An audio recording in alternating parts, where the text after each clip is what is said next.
All right, a very warm welcome back, everyone. Today I want to talk about sends. And sends are used when you want to take your signal from one channel and pipe it into another channel or another effect. And this basically breaks the rule that you only have exactly one signal chain from your instrument or audio track to your outbus. In some cases, this is actually desired when you're talking about effects channels, for example, or when you're talking about sidechaining, compressors or gates or whatever.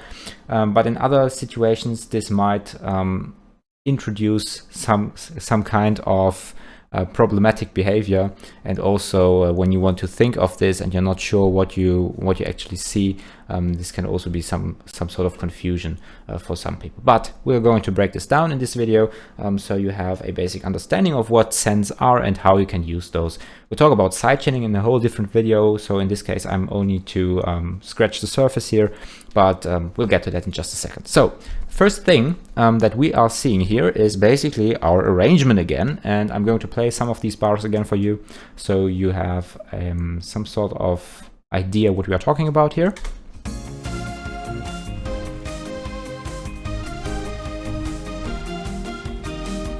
All right, so this should be it for a basic idea of what we are talking about. And if I'm now bringing up the mixing console, you see that we have some sends going on here. You also see the inserts here, but in this case, they are not that important here. We are talking about the sends, okay? What you see first when you're looking at this is you see some orange and some blue stuff, right? These sends can be introduced either in a pre-fader or post-fader fashion, right? So pre-fader would mean that you are taking the signal before it reaches or goes through any of these faders and then take the signal and pipe it anywhere else. And post-fader would mean you take the signal after it has been through these faders and then take the signal and put it out anywhere. The difference between those is that you can basically have channels like these where you have a pre-fader send effect, but the channel in fact is muted, so to say, with some sort of finger quotes. It's not actually mute because we do not have the mute button on here. And then you can take the signal still and pipe it into a compressor, for example, for sidechaining reasons. But the most part of these sends here are post-fader sends, right? You can see everything else is orange here, so we are talking about these post-fader sends in just a second. If we look at this, maybe let's not talk about the toms channel, but any other channel here, you see that we have a send to reverb drums, in this case with minus 11.325 whatever decibels, right? And this means that you have your signal, which is ducked by minus 7 decibels first, and then you have this signal reduced by minus 11.3 decibels again, and this will be piped into your reverb drums channel, right? So your reverb drums channel would get a very quiet signal of this crash in order to apply some sort of effect, in this case a reverb on this. And you see this for any other send here as well. In some situations you have more than one send. In this case, for the pads, for example, and also for the phrases, you have more because we have the reverb space that is going to be introduced with the short, the medium, and the long delay in order to basically put the instruments in the space. And then you have some sort of delay, which is also added here, right? But the delay is not that prominent in this song. It's added sometimes, but sometimes it isn't added as well. So now let's talk about this kick sidechaining. So in this case, what basically a quick rundown of sidechaining functionality, which is also done by sending information from one channel to another channel. We have the sidechaining functionality here as a pre-fader insert, and we have also the sidechaining functionality here as a post-fader insert.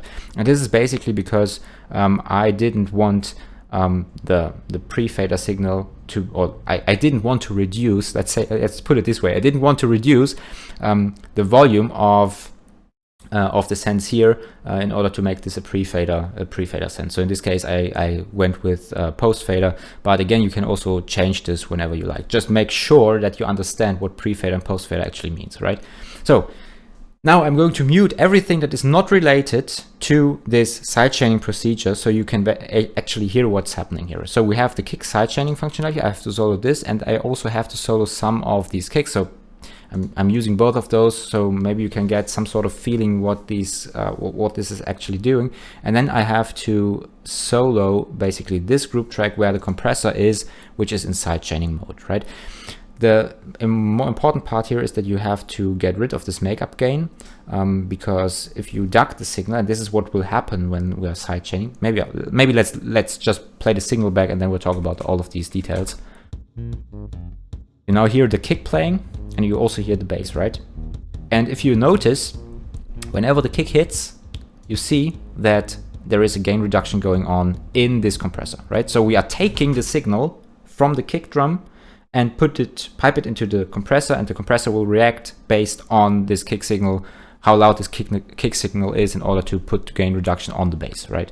In order to duck the bass. And the reason I've done this here is because kick and bass usually, and especially in this case, fight for the same frequency bands, and you get a little muddy when more of this is happening at the same time. So in order to give the bass, or in this case other way around, in order to give the kick more room, I ducked the bass with this side chaining and give the kick more room. You could also think of this the other way around, but then you would have to take the bass signal as an input for the kick, right? And you would duck the kick. There are, in this case, I used the kick because the kick should be the more prominent element, but whenever the bass should be the more prominent element, you can also do it the other way around, right? And then you adapt the parameters based on your liking, of course, and this is what then comes out, right? So you have the bass. Maybe I should, if I'm just bypassing this, you hear that the bass gets louder, of course, and the kick stays the same. But if I'm activating this compressor, you hear that the bass sound is raised. Maybe let's put this a little bit higher, and then I'm stopping talking.